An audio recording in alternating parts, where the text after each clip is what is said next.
Good morning student. अपन बात कर रहे हैं हाफ फोर्स सिद्धांत की, और हाफ फोर्स सिद्धांत में 3 नियमों से मिलकर बना है। अपन ने बात की थी पाउली के अपवर्जन का नियम, हुंड के अधिकतम बहुलकता का नियम और N+L के नियम। आज अपन बात करेंगे पहले हुंड के अधिकतम बहुलकता का नियम क्या है, Hund's law of rules of maximum multiplicity. ये कह रहा है कि किसी भी उपकोष में, कोई भी अपना उपकोष है, एस पी है, डी है, एफ है, उस उपकोष में इलेक्ट्रॉनों का युग्मन तब तक नहीं होता है, पेयरिंग तब तक नहीं होती है जब तक कि उन सभी एक उपकोष के सभी कक्षकों में एक एक इलेक्ट्रॉन नहीं भर जाता है। अर्थात जैसे बात करें पी उपकोष की, तो पी में 3 कक्षक है, तो 3 कक्षकों में जब तक तीनों कक्षक में एक एक इलेक्ट्रॉन नहीं भर जाएगा तब तक किसी भी कोष में 2 इलेक्ट्रॉन, किसी भी कक्षक में 2 इलेक्ट्रॉन नहीं भरे जाएंगे।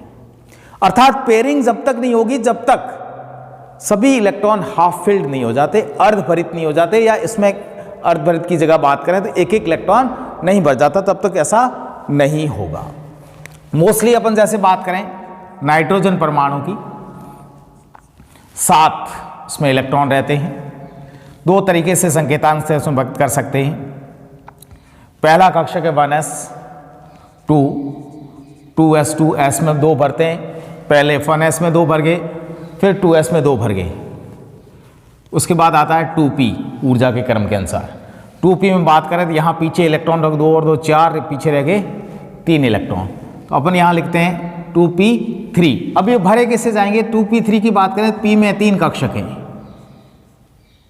2px, 2py and 2pz।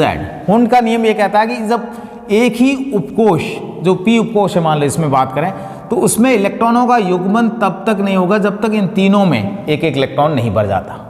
अर्थात ये तो 3 इलेक्ट्रॉन p में भरे गए हैं, उन तीनों में p में 1, x में 1, y में 1 और z में 1 ही भरे गए।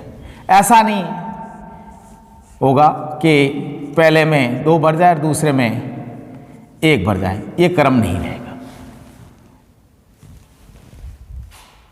सब में समान ऊर्जा वाले कक्षकों में एक एक इलेक्ट्रॉन भरा जाएगा। ऑक्सीजन की बात करें, इससे next 1s2, 2s2, 2p4, p में 4 भरें,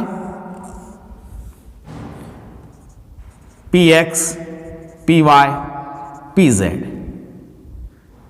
पहले 1 इलेक्ट्रॉन, दूसरा, तीसरा, चौथा इलेक्ट्रॉन अब यहां पर युग्मन में आएगा। युग्मन तभी होगा जब समान ऊर्जा के सभी कक्षकों में एक एक इलेक्ट्रॉन भर जाएगा। इससे अगले की बात कर लें,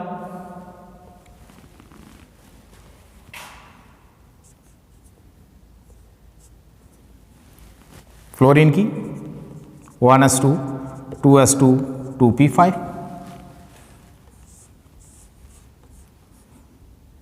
एक, 2, 3, 4 और 5वां इलेक्ट्रॉन है। ये नहीं कि नए ऑक्सीजन में 4 थे, 1 और 2, 3 और 4, ऐसा संभव नहीं। हुंड के अनुसार इसी प्रकार से युग्मन होगा, जब समान ऊर्जा में सभी कक्षकों में एक एक इलेक्ट्रॉन भर जाएगा तो उसके पश्चात युग्मन प्रारंभ होता है। और तीसरा नियम है N+L रूल। ये नियम कहता है कि इस नियम के अनुसार बात करें तो इलेक्ट्रॉन पहले उस कक्षक में भरे जाते हैं जिसमें N+L का मान, N+L की वैल्यू सबसे कम हो। यदि इन केस किन्हीं 2 इलेक्ट्रॉन कक्षकों के लिए N+L का मान समान आता है तो उस स्थिति में N+L वाले समान वाले कक्षकों में अपन पहले n का मान देखते हैं, जिसमें मुख्य क्वांटम संख्या, मुख्य कोष का मान कम हो, उसमें इलेक्ट्रॉन पहले भरा जाता। अभी अपन जैसे ऊर्जा क्रम की बात करें तो 1s के बाद भरा जाता है 2s, उसकी ऊर्जा अधिक है। 2s के बाद भरा जाता है 2p के बाद भरा जाता है 3s के बाद भरा जाता है 3p के बाद 4s और 3d। अब यही बात कर लें अपन,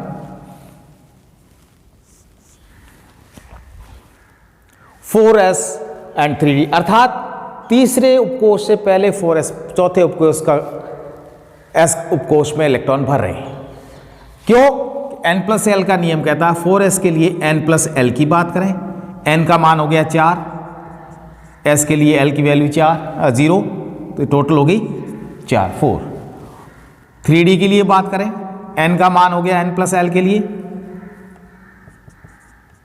3 प्लस d के लिए होता है 2, s, p, d और f 0, 1, 2 एंड 3, ये l का मान है उपकोष के लिए। टोटल मान हो गया 5। तो नियम क्या कह रहा है कि जिसमें n+l का मान कम है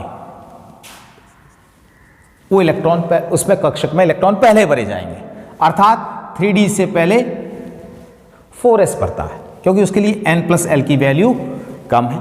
उसी तरह से अपन बात कर लें 3d एंड 4p की।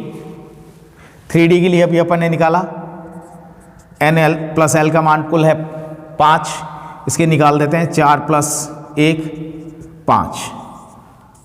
दोनों में n+l का मान समान हो गया, तो दो कक्षकों के लिए n+l का मान समान होने पर अपन मुख्य कोष देखते हैं किसका कम है, n का मान किस में कम है। 3d में n का मान 3 है और 4p में n का मान 4 है। तो ऐसी स्थिति में पहले उसमें इलेक्ट्रॉन भरेंगे जिसमें n का मान कम है, तो उस स्थिति में 3d के बाद अपने भरा जाता है 4p एंड 5s। यहीं देख लें तो 3d और 4p पे n+l का मान समान है, लेकिन n का मान कम होने की वजह से 3d पहले भरा जाएगा। यही स्थिति 3p एंड 4s के लिए सकते हैं। इसके लिए भी n+l का मान 5 है और इसके भी 5 + 0 5 है। अब इसमें क्वांटम संख्या n का मान कम है 4 है और इसमें 5 है, तो पहले 4p भरा जाएगा 5s से पहले। तो समान होने पर n का मान देखते हैं और n+l की वैल्यू के अनुसार जिसका मान कम है, ऊर्जा कम, उस हिसाब से उसको इलेक्ट्रॉन को उसमें फिलअप किया जाता है और इन इलेक्ट्रॉनों के फिलअप के आधार पर ही अपन यहाँ पर इलेक्ट्रॉनों को भर सकते हैं और इसके जो तत्व दिए हैं उन तत्वों के इलेक्ट्रॉनिक विन्यास लिख सकते हैं।